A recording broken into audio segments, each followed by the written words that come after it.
तो योद्धाओं, अभी हमारे भारत के कांग्रेस के एक लीडर हैं शशि थरूर, जिन्होंने एक कमेंट किया है कि भारत ही एक ऐसी शक्ति है या भारत के प्राइम मिनिस्टर के पास ही ऐसी एक ताकत है जो कि यूक्रेन के साथ और रशिया के साथ दोनों के साथ एक साथ अलग अलग टेबल में बैठ के गले मिल के बात कर सकते हैं, और ये शक्ति सिर्फ इंडिया के पास है। ऐसा क्यों कहा? आपको कोई पूछेगा कि रूस यूक्रेन युद्ध में आप किसके साथ हैं, या कौन सही है या कौन गलत है, तो आप डेफिनेटली या मोस्टली कंट्रीज किसी न किसी कंट्री के फेवर में डिसीजन लेंगे कि ये सही है मैं इसके साथ जाऊंगा, ये सही है मैं इसके साथ जाऊंगा। लेकिन इंडिया ऐसा नहीं करता। इंडिया बोलता है कि भारत शांति के साथ है, और भारत शांति स्थापित करने के लिए दोनों पक्षों के साथ बैठ सकता है। भारत न ही रूस के साथ है, भारत न ही यूक्रेन के साथ है, भारत किसके साथ है? शांति के साथ है, और दोनों के साथ बैठ रहा है। और ये क्या है, हमारे देश के पहले नेताओं ने जो हमारे लिए पॉलिसी बनाया था वो है नैम की पॉलिसी, नॉन अलाइनमेंट मूवमेंट, गुट निरपेक्षता की नीति। अगर आपको मेंस के पेपर 7 पार्ट 2 में ये क्वेश्चन पूछता है गुट निरपेक्षता को वर्तमान परिप्रेक्ष्य में उदाहरण सहित समझाइए, तो आप इस उदाहरण को कोट कर सकते हो और इसको अपने आंसर्स में इंक्लूड कर सकते हो। गुट निरपेक्षता बोलता है कि भारत किसी भी पक्ष में नहीं है, भारत न ही पूर्वी देशों के पक्ष में है, भारत न ही पश्चिमी देशों के पक्ष में है, भारत न ही अमेरिका के साथ है, न ही चाइना के साथ है, न ही रूस के साथ है। भारत अपने हितों के लिए जहां उसको सही लगेगा उसके साथ है, और युद्ध की नीति कभी नहीं, भारत हमेशा शांति की नीति के साथ चलता है। ये हमारी भारत की विदेश नीति है। तो ये गुट निरपेक्षता आप देखोगे। और कल अगर आपने ओनली एस की एडिटोरियल एनालिसिस सुना होगा तो उसमें भारत और चाइना के रिलेशन के बारे में बहुत कुछ बताया गया है, और वो पृष्ठभूमि कैसा है और भारत कैसे अपने नीतियों को परिवर्तित करता है, ये भी चीज़ें उसमें आपको क्लियर होंगी, तो वो आप देखेंगे। और आपके भारत छत्तीसगढ़ के इतिहास आप कंटिन्यू कर रहे होंगे। मैं ये उम्मीद करता हूँ कि आप कल कुछ पढ़े होंगे, आज कुछ और पढ़े होंगे, और आज में आप आधुनिक इतिहास तक पहुँच जाएं। आज आप प्रयास करें कि आज आपका प्राचीन कालीन और मध्यकालीन इतिहास आपका ख़त्म हो जाए। और जब मैं आपको बोलता हूँ ये इतिहास पढ़ना है, इसका मतलब आप ट्राई करेंगे कि चीज़ों को 10 से 20 बार पढ़ें।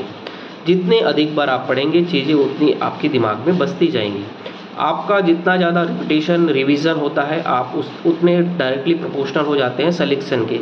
चीज़ें याद होगी, आप एग्ज़ाम में उसको अच्छे से बिना सोचे तुरंत लिख पाएंगे, और जहां आपने सोच के लिखना शुरू किया आप वहां पे रुकेंगे, आपकी स्पीड कम होगी, आपके क्वेश्चन छूटेंगे, आपकी मार्किंग कम होगी, और आप एग्ज़ाम में बाहर हो जाएंगे। एग्ज़ाम में स्पीड कम होना डायरेक्टली जुड़ किससे जाता है? आपके रिवीजन कम होने से। आपका रिवीजन कम है, आपको चीज़ें याद नहीं है, आप चीज़ें याद नहीं कर पाए हैं, तो आप लिख धीरे पा रहे हैं, आपके क्वेश्चन छूटेंगे और आप बाहर हो जाएंगे। क्वेश्चन छूटना अपने आप में एग्ज़ाम से आपको बाहर करना होता है। उसके लिए सबसे बड़ी ज़रूरत है वो क्या है? रिवीजन की।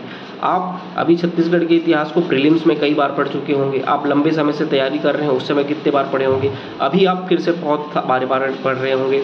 मैंने आपको जो क्वेश्चन सेट्स दिया है उस क्वेश्चन सेट को आप देखें और ये अपने दिमाग में फ्रेम करें कि क्वेश्चन इस तरीके से आ सकते हैं।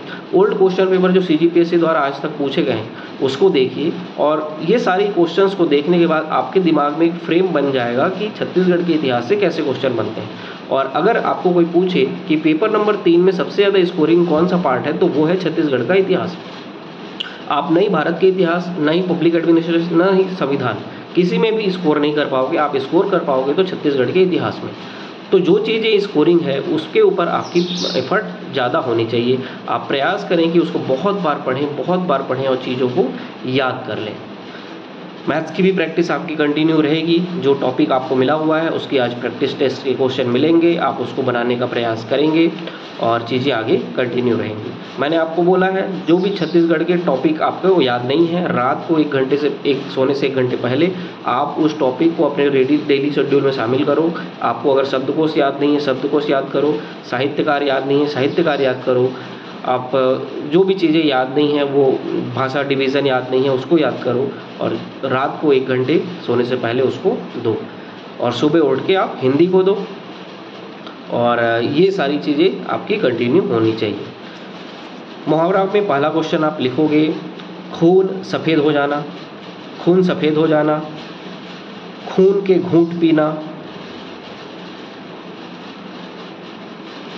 खाल मोटी होना, खाल मोटी होना, गांठ बांधना, गांठ बांधना, गड़े मुर्दे उखाड़ना, गुदड़ी में लाल, गुदड़ी में लाल, चंडाल चौकड़ी, चुल्लू भर पानी में डूब जाना, घाव पर नमक छिड़कना, गोबर गणेश, गूंगे का गुड़, गूंगे का गुड़। तो ये मुहावरा आप लिखेंगे, प्रैक्टिस आपकी जारी रहनी चाहिए। जो भी चीज़ें हैं मैंने आपको आज RTI की मेरी 2 copy paper number 5 paper number 6 share किया है, आप उसको देखिए और कैसे उसमें अप्रोच मैंने लिखा है आप उसको, जो भी चीज़ें आपको सीखने के लिए मिलती है आप उसको देखें। और आप ये क्वेश्चन में देखने के बाद आप ये मान जाना कि जो क्वेश्चन डायरेक्ट पूछे जाते हैं उसके डायरेक्ट आंसर एकदम सटीक अगर आपने लिखा है तो आपको आंसर मिलते हैं नंबर, और जो क्वेश्चंस के घुमावदार क्वेश्चन हैं उसके आंसर्स आप थोड़े जैसे भी लिखें आपको उसमें उतने स्कोरिंग मार्क्स नहीं मिल रहे हैं। तो आपके लिए क्या ज़रूरी है कि जो डायरेक्ट क्वेश्चन पूछे गए हैं उसमें आप डायरेक्ट आंसर लिखें और डायरेक्ट नंबर लेके आएँ और आपके आंसर्स वहीं से ही मेंस में स्कोरिंग बढ़ेगा। तो उम्मीद करता हूँ अच्छे से पढ़ाई करेंगे, कल मिलेंगे एक नए टारगेट के साथ। आज के लिए इतना ही, थैंक यू।